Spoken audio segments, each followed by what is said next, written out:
उधर केरल में जो जल प्रलय आई, जो तबाही आई, अगर मैं आपसे कहूं कि उन 160 लोगों की जान बचाई जा सकती थी, पहले से अलर्ट था, एक हफ्ते पहले बता दिया गया था। ये जो तबाही है इसके पीछे सरकारी लापरवाही है, ये अगर मैं कहूं, देखिए आप।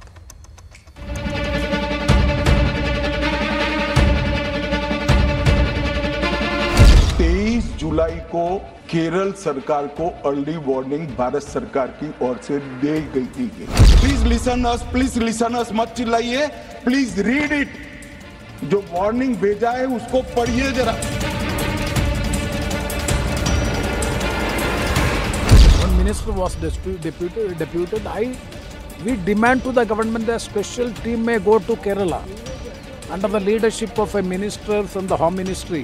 करती हूँ कि वहाँ की सरकार इस पर ध्यान देगी और जो भी डिजास्टर रिलीफ की ज़रूरत है उसमें केंद्र सरकार भी उनकी सहायता करेगी।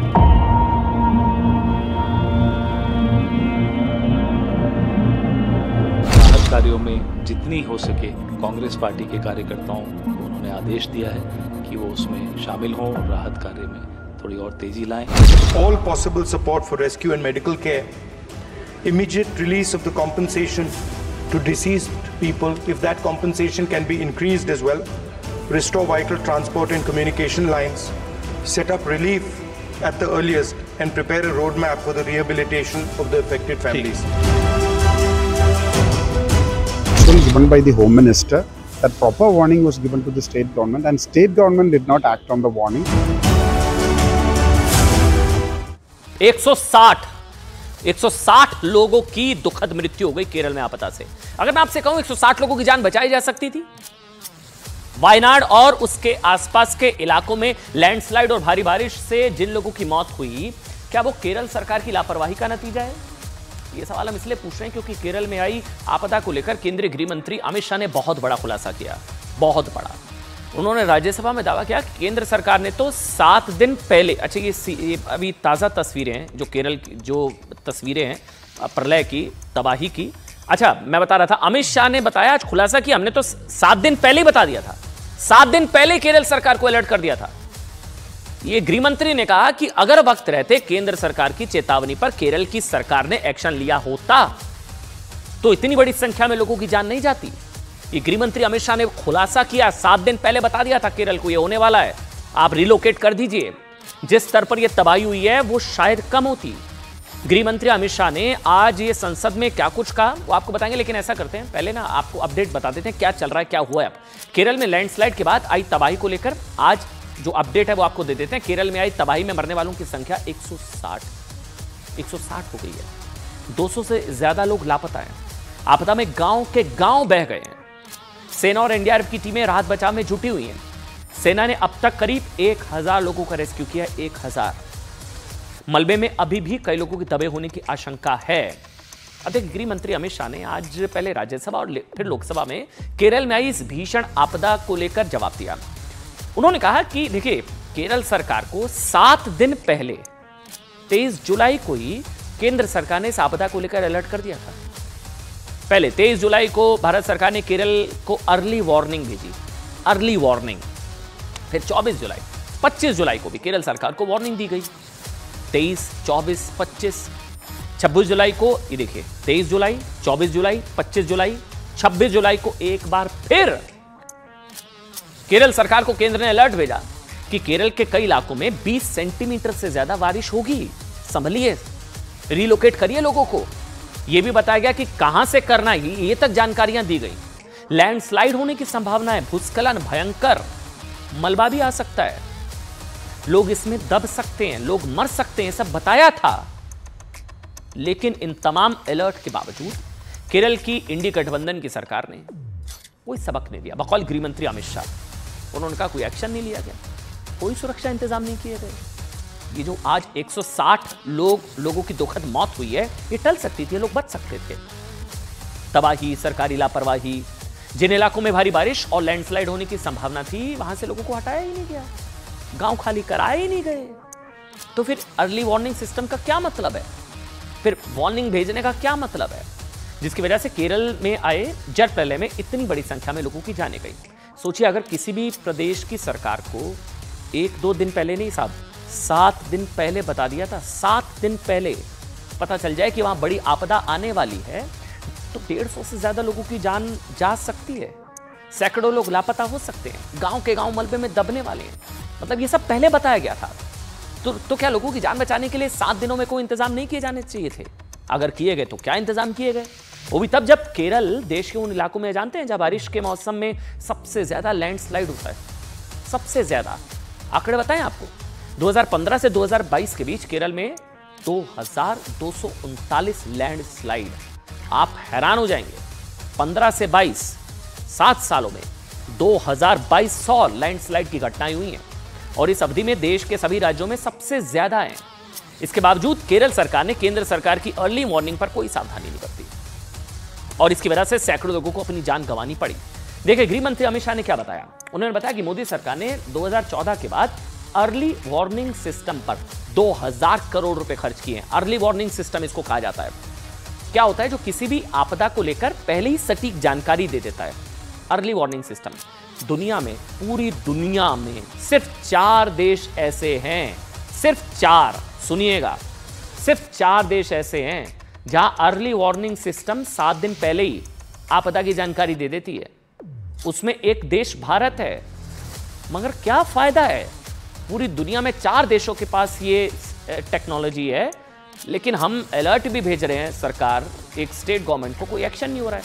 7 दिन पहले राज्यों को आपदा को लेकर वार्निंग दी जाती है, लेकिन इलाकों में आपदा की आशंका होती है, वहां के सांसदों को भी सूचना उपलब्ध होती है। केरल में आई आपदा के बारे में भी सबको जानकारी दी गई थी, लेकिन इसको लेकर किसी ने सावधानी नहीं बरती और अब यही लोग केंद्र सरकार के अर्ली वार्निंग सिस्टम पर सवाल उठा रहे हैं। अच्छा, ये होता क्या है, इसको समझिएगा। ये अर्ली वार्निंग सिस्टम वर्षा, हीट वेव, तूफान, चक्रवात की पहले से ही जानकारी दे देता है, पता लग जाता है 7 दिन पहले। इसके अलावा किसी भी इलाके में बिजली गिरने की जानकारी भी 10 मिनट पहले ही अर्ली वार्निंग सिस्टम में मिल जाती है। गृह मंत्री अमित शाह ने बताया कि कई राज्य सरकारों ने केंद्र सरकार की चेतावनी का उपयोग करके शानदार आपदा प्रबंधन किया। उन्होंने उदाहरण दिया। उदाहरण के लिए सुनिएगा, ओडिशा में जब नवीन पटनायक की सरकार थी तो 7 दिन पहले साइक्लोन का अलर्ट भेज दिया गया। भीषण तूफान के बावजूद एक व्यक्ति की मृत्यु हुई, एक, क्योंकि अर्ली वार्निंग सिस्टम में 7 दिन पहले बता दिया, एक व्यक्ति की मृत्यु हुई, भीषण साइक्लोन था। गुजरात सरकार को भी केंद्र सरकार ने 3 दिन पहले बता दिया साइक्लोन आने वाला है, इन इलाकों में आएगा, यहां हो सकता है, ये हो सकता है, अलर्ट भेज दिया। एक भी कैजुअलिटी नहीं हुई, एक भी। यहां 160 लोगों की दुखद मौत हो गई। तूफान की वजह से इंसान तो दूर, एक पशु भी नहीं मरा था। केरल में क्या हुआ? केंद्र सरकार की तरफ से केरल सरकार को 7 दिन पहले मिली वार्निंग के बावजूद सैकड़ों लोगों की आपदा में मौत हुई।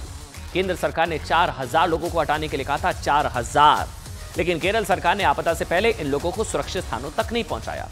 23 जुलाई को, मतलब आपदा के 7 दिन पहले, केंद्र सरकार ने NDRF, national disaster response force की 8 टीमें केरल के लिए भेज दी थी, लेकिन स्थानीय प्रशासन तब भी एक्टिव नहीं हुआ।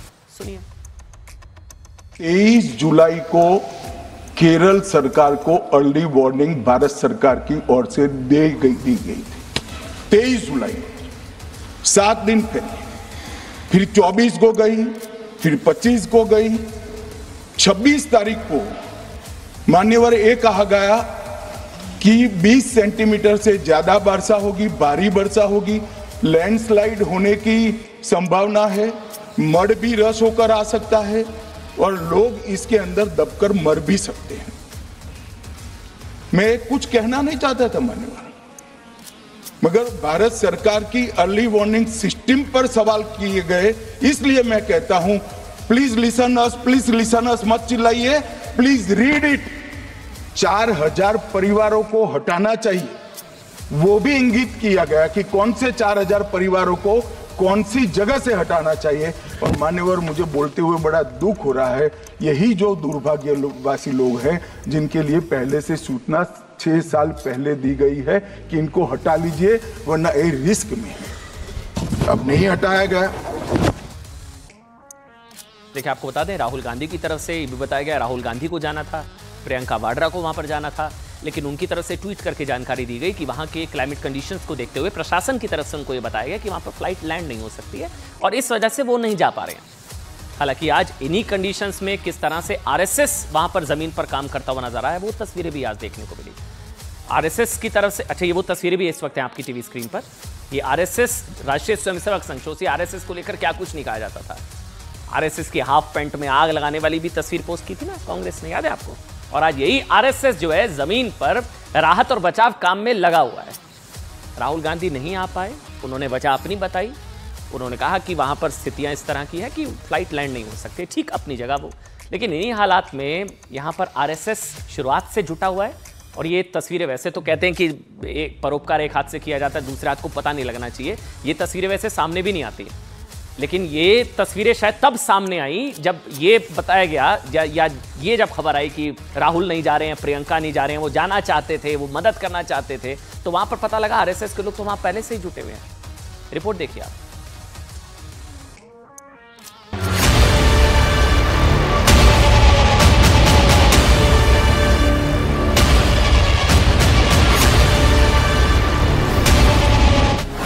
वायनाड पर सैलाब स्ट्राइक,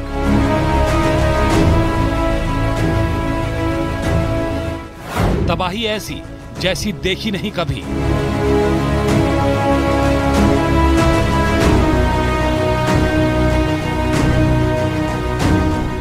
केरल के कई इलाकों में भीषण तबाही।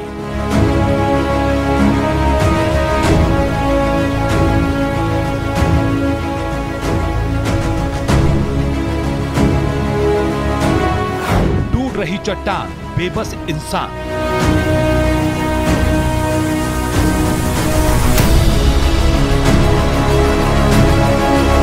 वायनाड के लोगों पर मॉनसून किस कदर मौत बनकर टूटा है, इन तस्वीरों को देखकर आप उसका अंदाजा लगाइए। जहां तक नजर जाती है, हर तरफ सिर्फ तबाही का मंजर दिखाई देता है। रेस्क्यू ऑपरेशन अब भी जोर शोर से जारी है। स्थानीय प्रशासन से लेकर आर्मी की टीमें लोगों को बचाने में जुटी हैं। लेकिन हर दिन बीतने के साथ मरने वालों का नया आंकड़ा सामने आता है और मृतकों की बड़ी संख्या सबको हैरान कर देती है। मंगलवार की रात 2 बजे पहली बार केरल के मुंडक्कई इलाके में भूस्खलन की घटना सामने आई, जब लोग देर रात अपने घरों में सो रहे थे। टूटी चट्टान का मलबा उन्हें बहाते हुए ले गया और गांव के गांव तबाह हो गए।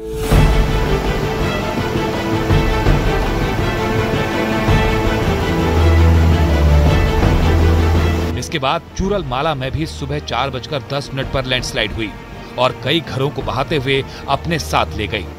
लगातार हो रही लैंडस्लाइड की इन घटनाओं ने केरल के कई इलाकों को अपनी चपेट में ले लिया। केरल के कई जिलों में भारी बारिश का अलर्ट है। आशंका जताई जा रही है कि आने वाले समय में अगर लैंडस्लाइड नहीं रुकी तो केरल से और भी भयावह तस्वीरें सामने आ सकती हैं।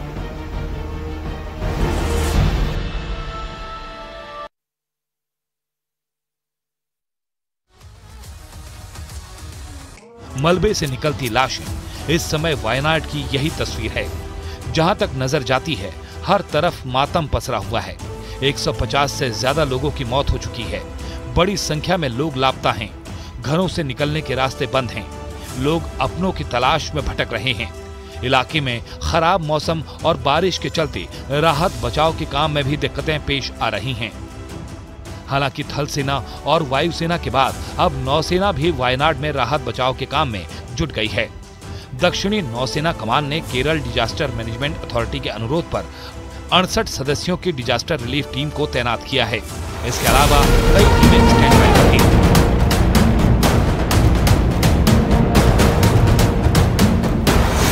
रेस्क्यू ऑपरेशन की ये तस्वीरें बताती हैं कि चट्टानें टूटने से आए मलबे में गांव के गांव दब गए। बारिश और बाढ़ ने केरल के इन गांवों में ऐसा कहर बरपाया कि इन गांव तक पहुंचने वाले रास्ते भी बह गए, जिसकी वजह से रेस्क्यू टीमों को फंसे हुए लोगों तक पहुंचना भी मुश्किल हो गया। मलबे में अभी भी न जाने कितने लोग दबे होंगे और कितने घरों की उम्मीदें लैंडस्लाइड से आई तबाही में चकनाचूर हो गई होंगी।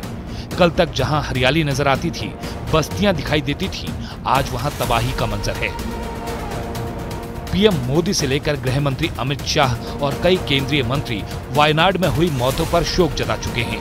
मोदी सरकार पीड़ितों को हर संभव मदद पहुंचाने में जुटी है। केंद्रीय मंत्री जॉर्ज कुरियन मौके पर हैं, लेकिन अब इस आपदा को लेकर भी सियासत शुरू हो गई है और ये सवाल भी सामने है कि क्या वायनाड में आई आपदा इंसानी लापरवाही का नतीजा है